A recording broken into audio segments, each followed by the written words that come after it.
Hi, எனக்கு honey chicken wings ரொம்ப ஈஸியாக வீட்டில் எப்படி செய்கிறதுன்னு பார்க்க போகிறோம். இதுக்கு நான் தோல் உரித்த சிக்கன் விங்ஸ் கொஞ்சம் எடுத்திருக்கேன். அதில் மிளகாய்த்தூள், மல்லித்தூள், மிளகுத்தூள், மஞ்சள் தூள் சேர்த்துக்கிறோம். இஞ்சி பூண்டு பேஸ்ட் சேர்த்துக்கிறோம். தேவையான அளவுக்கு உப்பு எடுத்துக்கலாம். அடுத்தது அதில் ஒரு முட்டை உடைச்சி ஊற்றிக்கலாம். அதிகமாக புளிக்காத தயிர் கொஞ்சம் சேர்த்துக்கலாம். இப்போ எல்லாத்தையுமே நல்லா இந்த மாதிரி மரினேட் பண்ணிவிட்டு ஒரு அரை மணி நேரத்துக்கு ஊற வச்சிடலாம். அடுத்தது ஒரு பிளேட்டில் மைதா, கார்ன்ஃப்ளவர், கொஞ்சம் தேவையான அளவுக்கு உப்பு சேர்த்து நல்லா மிக்ஸ் பண்ணி வச்சிடலாம். இப்போ நம்ம இந்த மரினேட் பண்ண சிக்கன் விங்ஸ் எடுத்து இந்த மாவில் நல்லா கோட் பண்ணி, இங்கே பாருங்கள், எக்ஸ்ட்ரா இருக்கிற மாவு எல்லாத்தையும் தட்டிட்டு இது மாதிரி எல்லாத்தையுமே ரெடி பண்ணி வச்சிடலாம். இப்போ மிதமான சூட்டில் இருக்கிற எண்ணெயில் இந்த மாதிரி ஒரு சிக்கன் விங்ஸையும் போட்டு நல்லா பொறுமையாக பொரிச்செடுத்துடலாம். கோல்டன் ப்ரௌன் ஆக வரணும். இந்த மாதிரி நல்லா மெதுவாக பொரிச்செடுத்துடலாம்.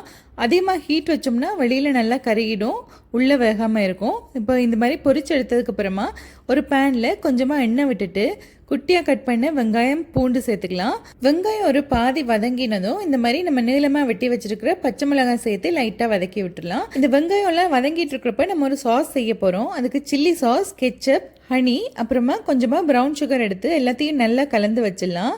எல்லாம் நல்லா கலந்ததும் இதை டைல்யூட் பண்ணுறதுக்காக ஒரு 2 டேபிள் ஸ்பூன் அளவுக்கு தண்ணி விட்டு கலந்துக்கிறேன். இந்த சாஸை நம்ம வதக்கிட்டு இருக்கிற இந்த வெங்காயம் மிக்ஸில் சேர்த்துட்டு நல்லா இந்த மாதிரி கொதிக்க வச்சிடலாம். ஒரு கொதி வந்தால் போதும், அதிக நேரம் கொதிக்க வேண்டியதில்லை. இப்போ இந்த மாதிரி கொதி வந்ததும் நம்ம பொரிச்சு வச்சுருக்கிற இந்த சிக்கன் விங்ஸ் அதில் சேர்த்துட்டு நல்லா டாஸ் பண்ணிட்டோம்னா இந்த சாஸ் தண்ணியாக இருக்கிறதுனால சிக்கன் விங்ஸ் நல்லா அப்சர்வ் ஆகிட்டு ஃபுல்லாக மிக்ஸ் ஆகிடும். இப்போ ஃப்ளேவருக்காக கொஞ்சமாக எள்ளு தூவிட்டு நம்ம சர்வ் பண்ணிட்டோம்னா சூப்பரான சிக்கன் விங்ஸ் ரெடி ஆகிடும். நீங்களும் கண்டிப்பாக ட்ரை பண்ணி பாருங்கள்.